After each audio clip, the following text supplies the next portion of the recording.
Oh my God. I'm not ready yet. Too late. Good morning, good afternoon, good evening, wherever you are.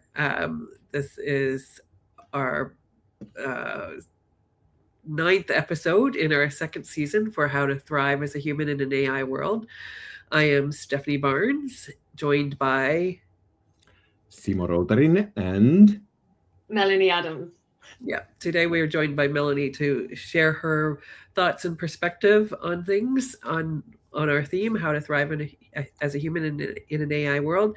Melanie, why don't I let you introduce yourself to our studio audience or our online audience? Absolutely. I'm delighted to be here. Thank you for the invite and the opportunity. So, hello, everybody.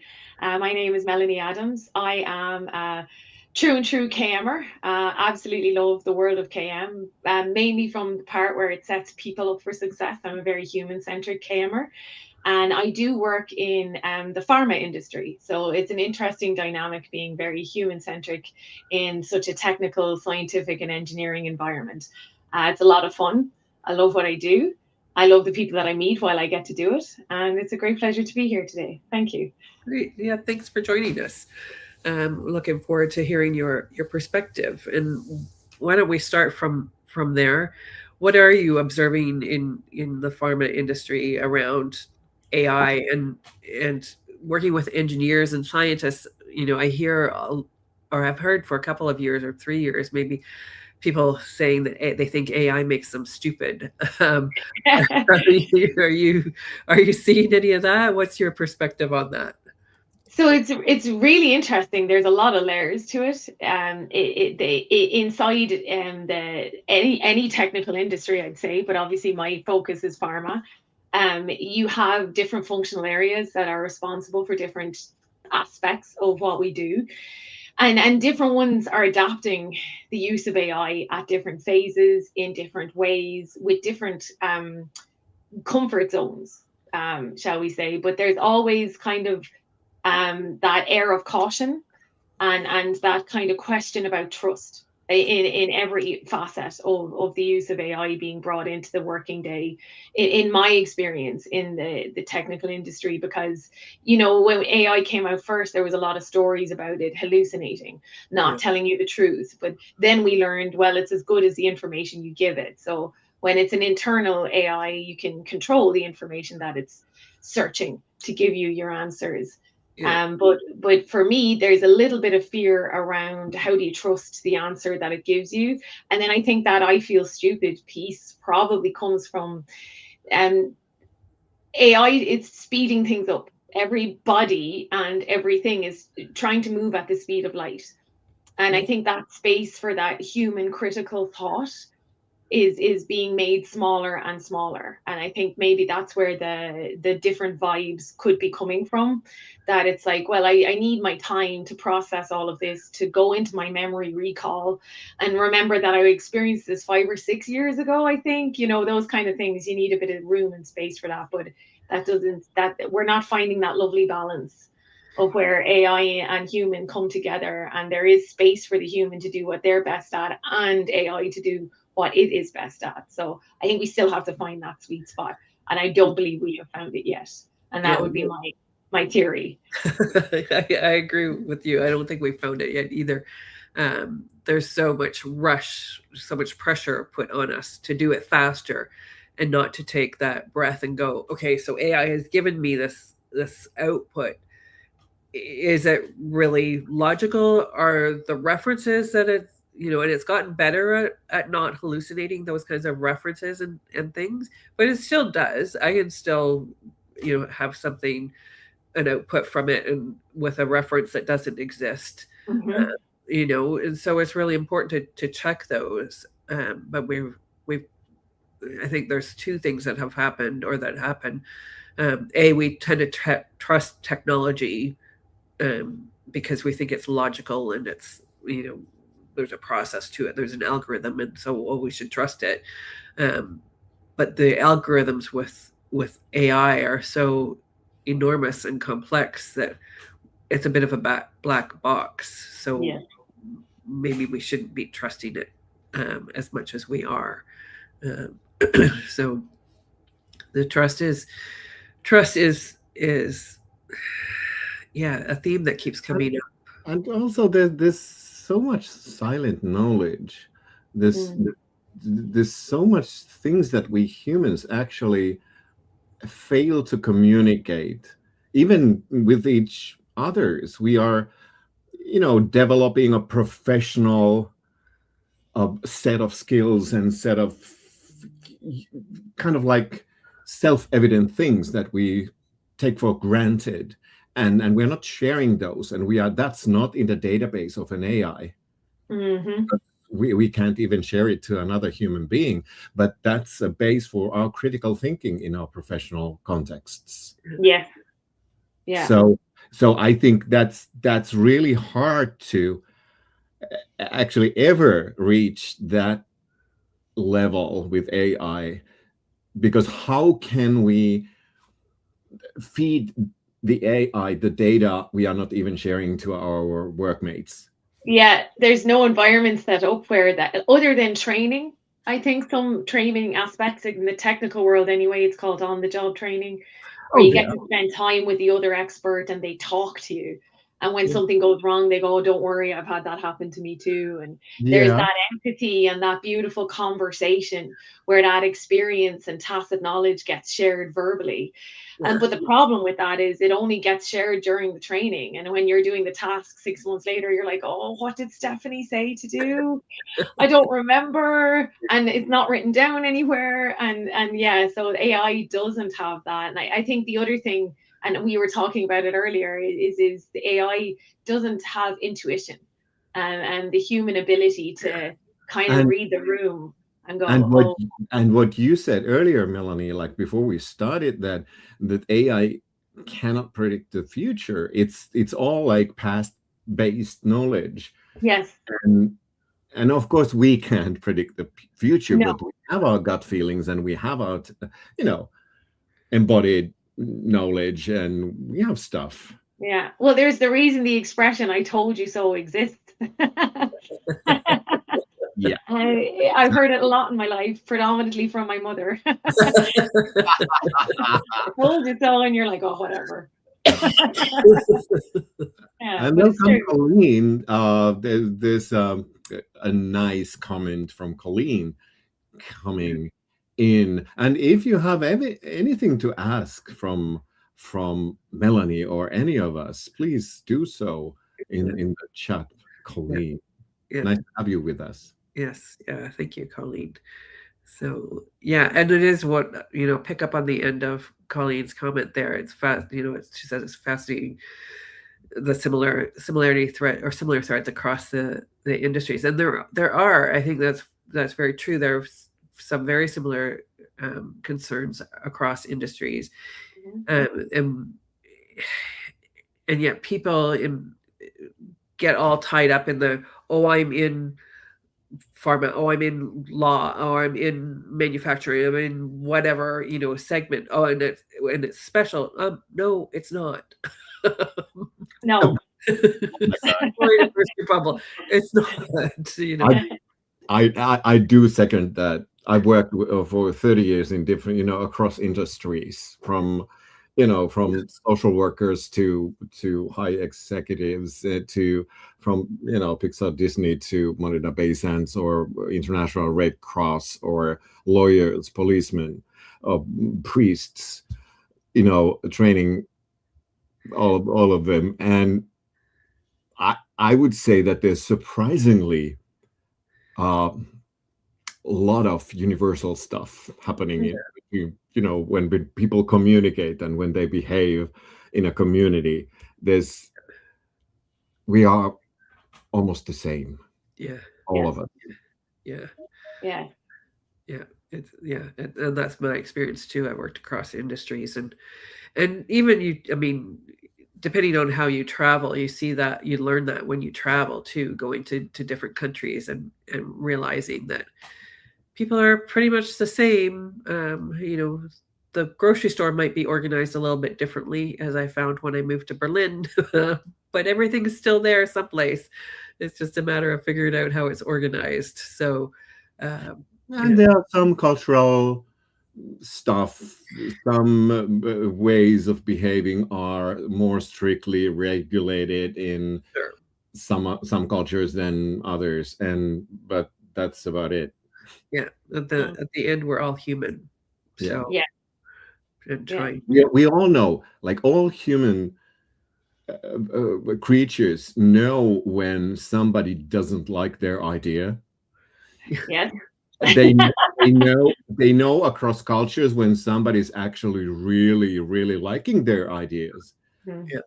You know, the basic stuff of communication is universal. It's Yeah. Mainly body language, which, you yeah. know, is very important. I and think. that's actually if you think of like in a system, the older I get, the more systemic I get. It's like I don't believe in individual talent anymore, for example, Okay. so much than a talented team that actually there's enough psychological safety for everyone to step over their barriers and learn more and learn together and also process information together as a team, not as Be a uncomfortable together. Yeah. Yeah. Yeah. Yeah. I think that's where the real ice gets broken, when your first person shows a bit of vulnerability. I recently became a manager of a team and I love my team. I'm very lucky. But how I broke the ice was I shared a bit of vulnerability yes straight out the gate. And that's I think it helped, you know, for sure. You know. Yeah. It does. And how sad it is that in most human cultures, vulnerability is not automatically No. kind of like the stuff, you know, it's not what people like to do because we live in a competitive and individual, almost like egocentric cultures Mhm. that we are so used to protect, you know, ourselves and you know, everybody manages their emotions and blah blah blah. And I love to hear that, Melanie. I love to hear that. It's so valuable to share that you think as a team leader that you connected with your team so well because of that. I do, because it Yeah. creates that trust. And then this is where, like, I suppose, to bring it back to AI, this is where that connection isn't happening, you know, because trust is one of the first things where a human goes, yeah, I can trust this, I feel safe around it. And then they lean into it. And I think that the barrier to leaning into AI, which personally I actually benefited greatly from AI, I'm an advocate for it, but I'm also a massive advocate for humans. And if I had to choose between the two, I would choose humans every step of the way. I'd rather go back to the pen and paper and the coloring books People, and get the creative side of a human out there, because we can do extraordinary things when we're in the right environment. But what I've always struggled with, there's little things that I'm using it for. Um, you know, this probably sounds mad being in the environment that I'm in, but I use it to teach me how to speak to other levels of the organization. This is not a skill I possess. I am brutal at conversing at the, you know, in senior executives. You know, if I'm asked to come to a meeting and deliver, you know, something about something at that meeting, I immediately die a bit inside because I'm too authentic. I don't know how to put on that, you know, oh, I'm an executive persona, because it just don't don't do that happen. ever. Don't. Don't. There's that as Don't well. do that. Don't even, you know, don't even dream doing that because it's like that's the wrong move. It can be. It depends on the environment you're in. Well, But yeah, it could be cultural. It could be yeah, there could be cultural pressure of doing that, but still, I have to say it's a stupid move to behave differently, to kind of like to play a role of a leader or to to for example, if you are an expert, it's the same thing. It's not anymore that you have to try to behave in a convincing way. oh, I would disagree with that. I think you Um, could still be your authentic self. Authentic But is different. no, authentic is different. But just because I'm going to an executive leadership team and I'm delivering my content in a certain way that they need to hear it, like they need to hear it in, I might be able to talk to another team for 30 minutes. I might only get a 5-minute time slot with them.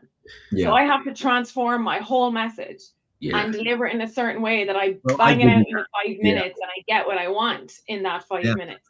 I And have that's where to. I suck. I have to admit. I have to admit that that's a very strong cultural kind of like preference. Probably, yeah. For But that's that. the And environment I'm still, in. I'm And just saying, it's being an idealistic person. That's not the best I way. agree with you as well. As another idealist, I want the world to just accept me as I am and, come in any door and feel that I am automatically fit in. But I have learned through time that that's not always the case. Yeah, But yeah. I actually use AI.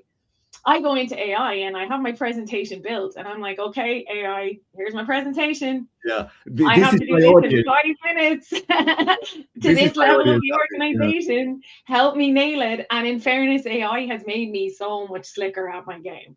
Yeah. That's the right way to use it. Colleen is on fire. Thank you, Colleen, for sharing the Japanese term mendomi. Mendomi. I don't know how to pronounce that, but that's beautiful. And yeah, fear or caring, fear or love. That's the question. And I do agree, like, deeply. And it's a two-way street. Like we can, for example, reducing competition, just trying to spot what's competition and what's not, and trying to, as a team, to be less competitive. It builds more, it reduces fear and tension, just, reducing the competition. So it's kind of a two-way street. Yeah. Fear is an interesting. I think in some cases people think fear is a motivator, but it's really not. Not for me. Yeah, because that's very dysfunctional thinking. I've met people like that think, those are command and control people. Those are, sticks rather than carrots people. And well, if you think of like manual labor in factories a couple of centuries, in the history, in those environments, that could work, because it's not, it's not expert work. It's not, you don't need much, brain work. But what fear does to our brain, it actually stops higher thinking. It blocks cortex, the connections to the higher level thinking. So, yeah, I think as well, fear stops, the culture of sharing. Yeah. Oh, for sure. You start hiding everything, and also fear stops sharing mistakes, yeah, like being something candid. could be very wrong, and you'll say nothing because you're afraid to say it, and that's not a good space for any team, workforce, Nope. government. Well, it doesn't culture. make an organization that survives these times. Yeah. No, I agree. And of course, we are all afraid sometimes, and we are, but we can do so much in keeping each other's safe by, for example, not criticizing all the time the ideas the other people present, being supportive, being, having a coaching attitude towards your team members. And there are lots of evident things that you can do to actually reduce fear and build up trust. Yeah. Well, asking questions to understand rather than judge. Agree or judge. Yeah. So we all know that. And my question is that why there is still so many organizations that are led with fear? I couldn't tell you. I don't know. I don't know either. Because there's a lot of people in leadership positions that don't have the confidence and the confidence, the self knowledge to behave in a different way. And also, we live in a competitive culture. We do, which is not based on trust. No, it's the culture in itself. It's based on mistrust and kind of like we are not inclined to help each other to cross the finishing line first. Yeah. we want to go there ourselves first. Yeah. Mm. Yeah. So that's the base of it. Like, why help each other's? Because then I might not be the winner. Yeah. Yeah. And it's interesting, in Dublin, there were a couple of presentations from the KM for development people, and KM people working in those sectors, in the development sector, and it's such a different approach to knowledge and to knowledge sharing, and less emphasis on the competition and more on the sharing, and, Yeah. and meeting a shared goal. And this is what I've found when I've worked with NGOs. There's no profit motive. So the motive is building capacity for organic farming or good practices in farming, or whatever the purpose of the NGO is. And when you take that profit motive away, it changes the culture, it changes the outcomes and the approach, to knowledge sharing, certainly in thriving or not thriving. So Yeah. I think some of the limitation to knowledge sharing is that sometimes a human is such a deep expert, they assume everyone else knows what they know. yeah, Like, I think assumptions and biases are another barrier that we need to work through, where somebody's like, well, sure, I know it, why doesn't everybody else know it? You kind of almost forget. I always love to use the analogy of driving the car. Sometimes you don't remember your trip to work, especially if you're doing it 5 days a week for however many years. You just land into the car park and you're like, oh, I'm here now. And I couldn't tell you much about my journey because I was in such auto drive.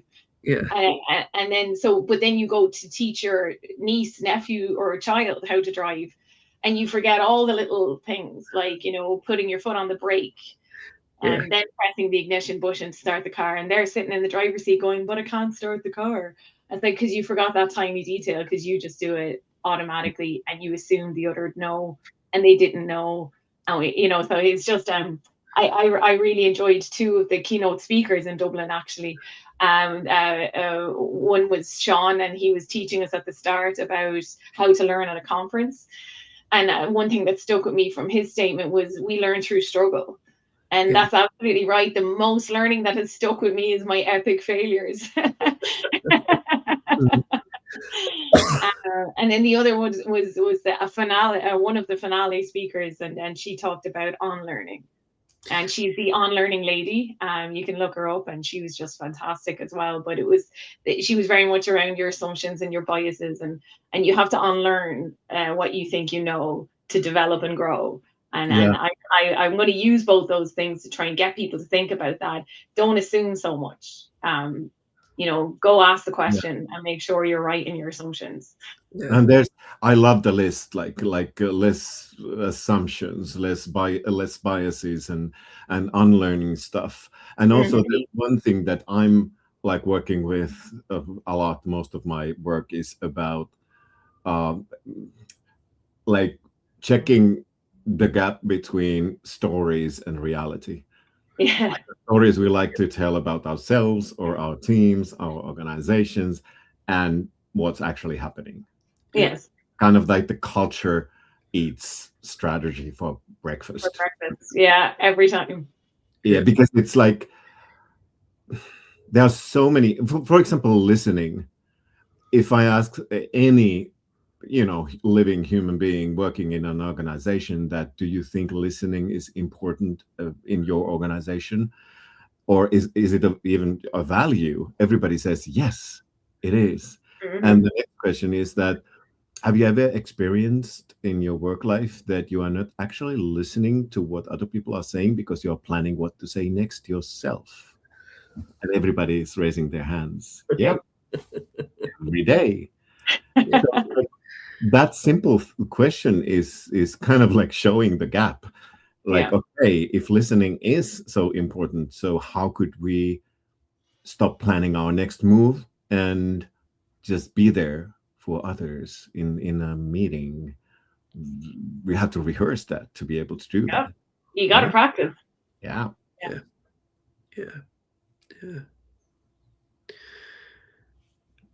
Oh, I love the Colleen's comment about the future will be led by learners, not knowers. Yeah, I like that.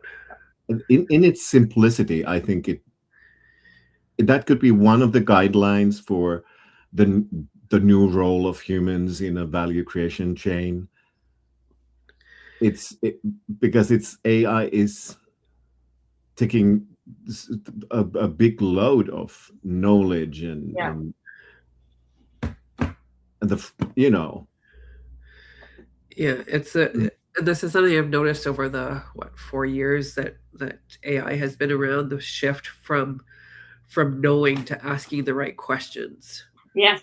You know, the yeah. questions have become so much more important. I mean, they were always important, but it's become even more so now. I think it's asking the right questions and not just asking them, but thinking to ask them. Yeah. The critical thinking part of it. So, Critical thinking, yes, and critical reading, critical kind of like reading the stuff AI is offering us, and Yeah. it mostly looks good and sounds good and kind of like smells good, but sometimes it's empty and or even misleading. yeah. Yeah, a lot of it's kind of word salad. I call it word Yeah. salad. Surface level stuff. I like word salad though. That's good. Yeah. Yeah. The words all are English, if we're asking in English. But when you stop and go, no, that's not quite right. That's not actually what I meant or how things happen. This is where the critical thinking comes in. This is where the taking the pause and not getting caught up in the, I have to have this done now, but taking that space back, and going, okay, let me just think about this for a minute. I just wish that AI being so fast would give us the time to pause and to but the cynic in me says that it's not going to happen. It's just making us pause less. And I want the humans and the AI to go faster, I think. Yeah. And I don't know, I'm not an expert at all, so I couldn't even tell you where to start. But I think that's the sad part about where this could potentially go if the right people don't start leading this and recognizing that AI strategy has to have the human factors integrated into it, and that balance has to be there. If the AI strategy is only about AI, and if it's only talking about what document repositories and knowledge bases our AI can rake and stuff like that, and where we put our AI, bots so that people can access them at the point of use and things like that. And you haven't once said, have I trained my humans in the right type of prompt? Have I trained my humans in the way to test this, validate this, check this, so that they're confident using it and they trust themselves to use it well? Then I think that's a massive miss. And I think that's where the fear factor comes from. It's people not being set up for success to use AI well. Like, I had a few learnings. I'm not an expert, so disclaimer all the way. I could be talking incorrectly, but I heard once that AI tells you what it thinks you want to hear. So I started putting in my prompt, don't make stuff up. And little things like that. And I experimented with it and played with it and seen what types of prompts get me the stuff that I trust more and believe in more and sound more like me. But if I had time to do that and I put in time to do that, there are people that don't have the time to do that depending on their role. Yeah. And that don't want to put in the time to do that. So how can we set everybody up for success? Because I don't think any human should be left behind. And there's a lot of talk about careers and people without certain educations being left behind. And I think the fact that that's even coming up in conversation is disappointing. Yeah. I think we need to do something about that. If we've identified a risk or a gap, then we say, right, how do we wrap something around those humans so that they're not left behind and they're brought on this journey with us? Yeah. Yeah. There's a real risk about leaving young people behind, because we're kind of pulling up the bottom rungs on the ladder and giving those jobs to AI instead of to young people who are, in school or coming out of school. Um, yeah, it's an issue. We need to be more. Address it. Like, how are those young people going to gain that experience of like that Sean Malley's presentation on learning from a conference? You learn through the struggle, but Yeah. if they don't get their first job and make those mistakes we all made in our first job, then how do they gain that competence, that confidence, and that ability to integrate into the workforce? Just to assume that they'll come out of college, university, school, whatever it is that they're doing, with a level of competence that they can jump into a senior role or an engineering role without any of those initial opening intern type roles. Yeah. Oh, that's crazy. And I think about my undergrad was in accounting and co-op, so I alternated work and school terms. So I was doing some learning on the jobs type stuff. But then I worked for 5 years before I went back and did the MBA. And so I was still in my 20s when I started the MBA. But the difference, the maturity level, and the experience that I gained in that 5 years of working, continuous working, not alternating with school terms, was, it was night and day compared to the people that had come straight from an undergrad into the MBA program. And they're also theoretical and, oh, well, the textbook says that. I'm like, yeah, that's not how life works. It's like expectation versus reality. So that getting that experience, is critical. So and co-op programs are great, and a lot of universities have them now, much more than when I did mine many years ago. But there's nothing like having an entry-level job and having to do all of that stuff that you have to do in an entry-level job, and learning and making mistakes and figuring things out. So that, you can't just jump to the next level and expect to be able to perform. So the AI is a problem, and I'm seeing some companies certainly back away from that and maintain their internship programs and their entry-level jobs because they've recognized the problem with pulling up the last rung on the ladder. But not everybody's getting that. The other thing I keep seeing too is announcements from or articles about companies rehiring or hiring people that they've laid off because of AI, because AI is not performing. So I think I see at least one of those a week. About some industry or some company that had laid off a bunch of people and now are having to hire for those positions again because the AI is not performed, or the cost of AI is more than the cost of the people, the salaries for the people. So it's interesting. I think we live in interesting times. Yeah.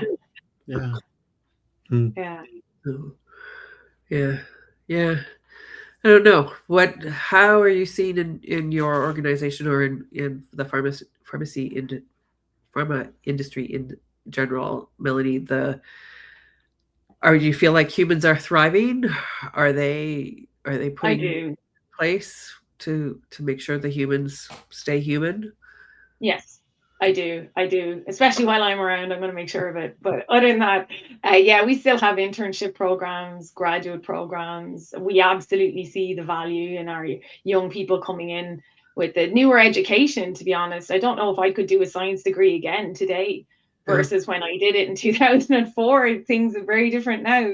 And the standard is phenomenal. And I think that in my industry anyway, what I've seen is people recognize that new standards, that fresh thinking, the new questions that will be asked by somebody with different insights. It can't be replaced.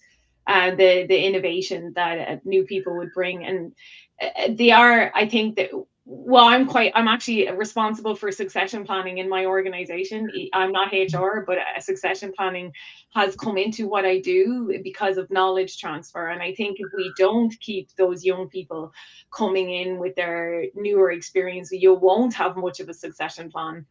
And I think that will mean that you will lose your experts, because they won't have anybody, they're the experts. There's no experts coming up behind them. Yeah. So they don't see opportunities for them to grow somewhere else. And they're going to go, right, I'm going to go to an organization that will fulfill me and challenge me. So I really think that if an organization is thinking that they don't need the less experienced people to grow into the roles of the experienced people, so the experienced people can grow into other roles, you're really missing a trick. You should really think about that, because succession and development is why a human stays in a role. Yeah. Yeah. Very true. Yeah. We don't want to stay in a role that's where we can't keep learning and keep developing. No. And it some people need a stagnant period in their lives. Maybe they have small kids. Maybe they're caring for somebody at home and they just don't need work to be a challenge. They just need to come in and do their thing and go home. And that's a period of everybody's life at some stage. But then there's a period of everyone's life where they're like, right, I'm bored. I want a challenge. I want something new. Am I even valued? I've been here 10 years. People just assume I'm going to stick around and I'm not getting the recognition I used to get. Should I move on? And then, so I'm not speaking for every human when I say that, but I'm speaking for a hell of a lot of them when I say that. So I think that should be something that organizations should consider. Yeah. It's kind of humans. And it's also systemic. Yeah, I do get that. I think that's so beautifully said, that people have like different times and cycles in their lives and different needs. Sure. And also it's systemic, like in a certain culture, a work culture, you need to get your safety from staying safe, not taking risks, not learning new stuff, because you need that safety from that. So to be able to let go of that walking stick, that I don't want anything to change because I need that safety of, the stagnant period or whatever. You need to have safety from another source. Yes. Yeah. To replace that, so you can let go of the other source of safety. And that's what I work with in organizations, because psychological safety, which is social based, is so fast, and you can help each others with that. And that's the source of the other source of safety that helps people to actually to learn more, to take more risks, to unlearn things and to let go of those old stuff, the old things that keep them in their routines. Their routines are not breaking because I'm holding on to stuff. And that's interesting to me. It's like, I think future organizations should think very carefully what are the sources of safety? Yeah. And what are fast sources, and what are slow sources, and what are internal and what are external, what are social based? Because it's like we need to feel safe, yes. But the sources can be replaceable. Well, safety isn't necessarily things not changing. No. Right. Necessarily. No. It's safe to fail, right? So this is, it's okay to make a mistake, to ask a question, yes, to propose doing something differently. There's that safety too. So I agree. Yeah, as a dyslexic in the workforce, I tend to see things very differently, and there have been working environments that I've been in where I've not expressed my different perspective because I haven't felt safe to do so. Exactly. And then there's other environments where I lay it all on the table because it might be weird, but it could be wonderful. So let's give it a go. And, it takes a lot though for me to feel comfortable doing that. So lay out your weird. Yeah, thank you. Yeah. But I think everybody should do that. Every organization should be like that. Yeah, and when I see others doing it, I'm the first person to go, oh, well done. I love it but I recognize the bravery it takes to do that. And I love when I'm in an environment where everyone feels safe, just going, this might not be what anyone else was thinking, but bleh. Well, And it's like, you know, I think the ultimate test of if is your workplace psychologically safe. Do you want to know the ultimate test? oh, go on. It's very simple. So in your organization, how would people respond if you said in the beginning of a meeting that could we have a meeting where we speak with funny voices? Oh my God. And what's the response? Because if the response is that, hey, come on, Simon, grow up. This is a workplace. That's not the psychologically safe reaction. No, But yeah. psychologically safe reaction would be, oh yeah, let's do that. Get a helium balloon. That's a really, really good test. It is a good test. It definitely would you'd certainly know the dynamic you're working in pretty quickly. Yeah. Well, and that makes me think of my clown nose too, Oh, right? So, there certainly have been situations where I didn't feel safe to put it on because of the organization. And I have put it on in front of hundreds of people, but there have been people, organizations that I was like, yeah, I don't feel safe doing this. And I know I should, and it's everything that I talk about. Yeah. But I don't have enough bravery or courage to do it in front of this audience because and that's that intuition, that human factor that you can't replace. Because you read the room, your vibes told you what was going on, and you didn't do it. Where there's a risk that if we lean too much into not having our humans around, that ability to read the room will go. And I think it's very important in all cultures to be able to read. Yes, I do. Yeah, I do think so too. Yeah.